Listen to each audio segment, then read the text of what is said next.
I am Sheriff Cothran, and you're watching this video as it's meant to be an orientation video for the Sheriff's Service Program.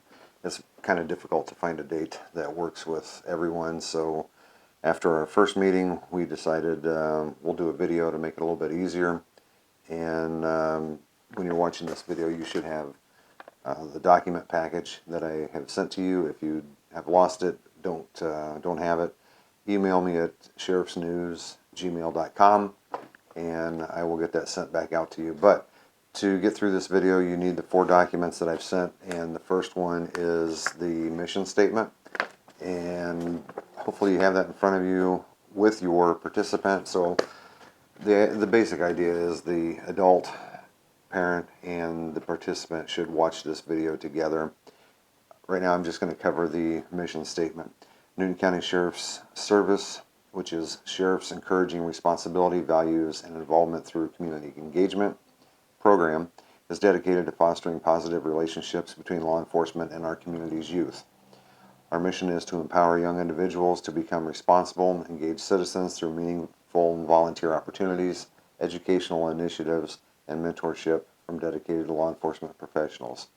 We are committed to instilling values of integrity, compassion, and accountability in our participants while promoting the importance of service to others and active involvement in the community betterment.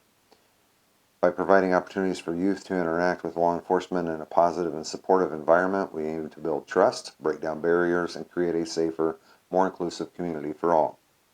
Through collaborative partnerships with schools, community organizations, and local businesses, we strive to offer a diverse range of experiences that allow participants to discover their strengths, develop new skills, and make meaningful contributions to society.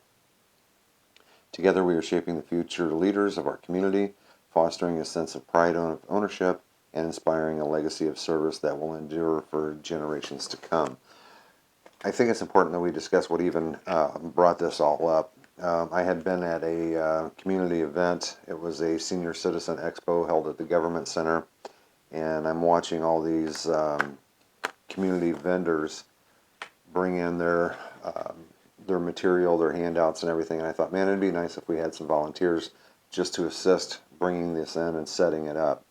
And that kind of sparked a little idea that has evolved when I incorporate the fact that I talked to 91 other sheriffs in the state, and some counties don't have, or I shouldn't say don't have, they're having difficulty finding people to run for town boards and public office because there's just no sense of involvement or volunteerism, and people don't know what it's about, so they don't want to do it.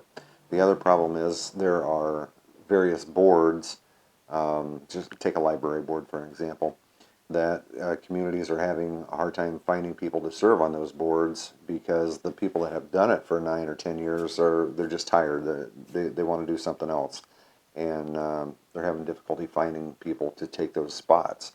So this kind of blew up into the service program where we're trying to get youth involved in volunteer activities throughout their community. Once again, this is not a police explorer program, and it is not a police cadet program. This is just something that's done by the sheriff's office to get youth involved in various activities throughout their communities. That kind of covers the mission statement on what we're doing and why. The other document I hope that you have with you, either in hand or on your screen, is our standards of conduct form, which we do ask that it is signed, and I need that back.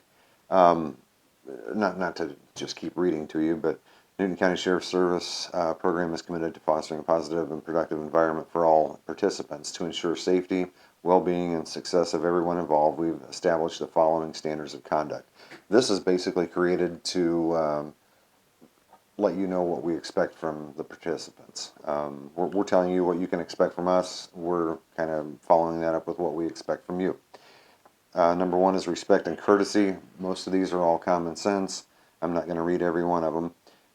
Compliance with instructions. Safety is always first. If a participant sees something that they don't think is safe, I don't care if I'm the sheriff or not, you need to tell me. Give me your opinion from a different view. If you don't think it's safe, I need to know. Professionalism, confidentiality. This one may not really specifically apply, but I did put it in there just in the event that something of a confidential nature happens to come up. They are expected to keep that confidentiality. Non-discrimination. Refrain from discrimination or harassment based on race, color, religion, gender, sexual orientation, national origin, disability, or other protected characteristics. We're all going to get along. We're going to help each other. Conflict resolution. If there is some type of conflict or disagreement, we want it done in a constructive and responsible manner, and seek assistance from the program staff members, the deputies, or other adult volunteers. Accountability. You will take responsibility for your actions. Attendance and punctuality. Attendance is tough. I know everybody's involved in a lot of things, so I understand that attendance may be very difficult. Punctuality, if I try to really harp on punctuality. If we say we start at 10 o'clock, that means we start at 10 o'clock, because we may have some folks that hustled to get there to start at 10 o'clock, and then they sit there and wait 15 minutes because somebody, we're waiting for the late arrivals. I don't do that. If we say we start at 10 o'clock, we're starting at 10 o'clock. If you show up late, jump in and figure it out from there. Compliance with laws and regulations, that should make total sense. Prohibited conduct, refrain from any unlawful, unethical, or disruptive activities for the program. And obviously this is a drug and alcohol-free environment, as it should be. Once again, we ask that you sign this, both the parent and the participant. And I'm just going to tell you, sadly, we have to create the rules of conduct in the event that someone wants to continuously be disrespectful or disruptive, and it totally goes against what this program is designed for. We have to have something in place for discipline or removal from the program. I don't need one participant ruining it for everyone else. So those are the two basic forms. Beyond that, there's two more. The liability waiver and photo release. You can read through that. It's a liability release on, if we're out at the fairgrounds, and I don't want anybody to think that this is all about we're going to go out and pick up trash. We're not, but we will. We will do some of that. So if we're out at the fairgrounds trying to, maybe during the fair, pick up the parking areas to make it look, clean and welcoming for visitors, and they happen to fall in a hole and sprain their ankle, or pick up a piece of glass and cut their finger, it's a liability waiver on that. This also includes a photo release. I fully intend on promoting the heck out of these participants. I try to refrain from saying kids, excuse me. I try to refrain from saying kids because I just don't really care for that. And I'll explain what we're going to do with that in a little bit. But I plan to promote the heck out of them on social media. And if you don't want your child, or your child doesn't want to be photographed, well, when we take pictures, they need to make sure they let me know that they don't want to be in the picture, or their parents don't allow them to be in the picture. Otherwise, they're going to go out on social media and the Sheriff app. I don't know if you have the Sheriff app on your phone. If you don't, go to your Google Play or your App Store and look for the Sheriff app and select Newton County, Indiana. I'm also trying to set up a group for that, so that it's one-way communication on that one, but that way I can send out notifications of reminders and stuff like that, and it goes directly to their phone. That covers the liability waiver. The last document is their application. Most of this is all self-explanatory. Again, the program is designed for 13 to 18-year-olds. Information for what grade, shirt size. I need to know what t-shirt size that they wear. Obviously, we ask for the parent and guardian name, emergency contact phone numbers, medical information. If your child or the participant has an allergy, just say they're allergic to bee stings. I might need to know that, and it'd be good to know if they have an EpiPen with them, or whatever they may be allergic to. I would like to know that. From there, just kind of ask what are they looking for, what skills do they bring to this, and what their availability is. And obviously on the back is asking for the parent's signature as well as the participant. we need to make sure that everybody's kind of on the same page here. In the big picture, what is this going to look like? I don't know. Quite honestly, I don't know. I have visions in my head. This group that we're getting started here this spring is going to be what I determined to be the founders, and it's going to look like whatever we make it look like. I am very much open to ideas and suggestions. There has been, there's already one activity coming up in May. We set up a booth at the 4-H Family Fun Days at the fair, and there are so many different events throughout Newton County that we would like to set up a table or a booth and give out information, and we just simply don't have the manpower to do that. And it would be great if we could pair up some youth volunteers with deputies or other people to give out our information, coloring books and emergency information, and just be able to man a booth at these events, because right now it's extremely difficult to do that. We talked about kids, and I don't want to call them kids. To keep saying youth participant is a mouthful that I just don't like. So I have given them the nickname of Sparks. These participants are our sparks.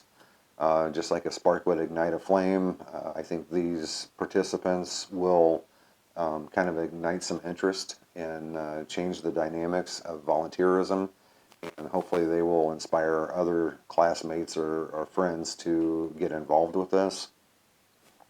Ultimately, it's going to help them be involved in their community. It's going to look good on a scholarship application, college applications, and employment applications that you were involved in a youth program sponsored by the Sheriff's Office for how many ever years or whatever your status is. So it's kind of designed to help them out. From there, what does it look like? Ideally, if I can find the appropriate date that works for the majority, and again, that does ask for your availability. I may one month have a meeting where we have a judge, prosecutor, some elected official come in and talk about county government. The next time we do it, we may be in the parking lot learning how to change a flat tire.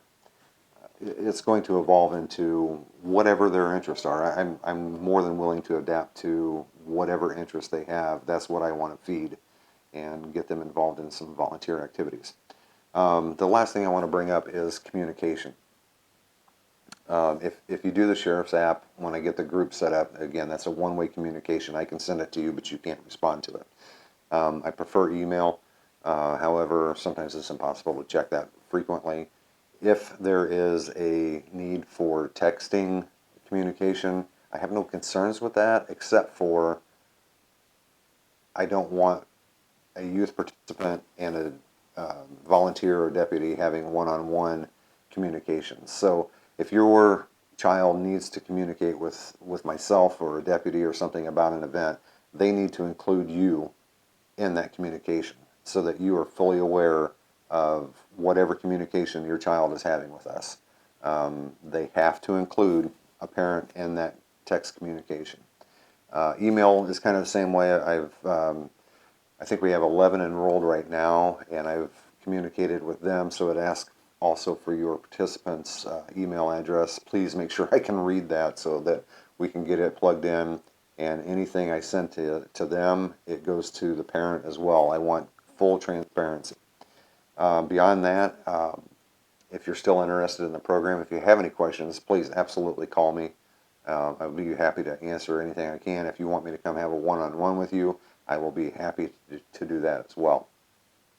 Otherwise, I need the liability waiver completed and returned to me, the application returned to me, completed, and the standards of conduct needs to be signed and returned to me as well. So I need those documents in order to facilitate getting your participant involved in this program.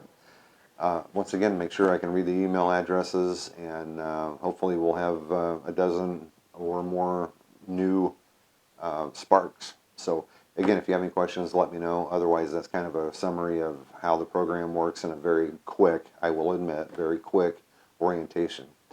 Beyond that, have a great weekend, and thank you for taking the time.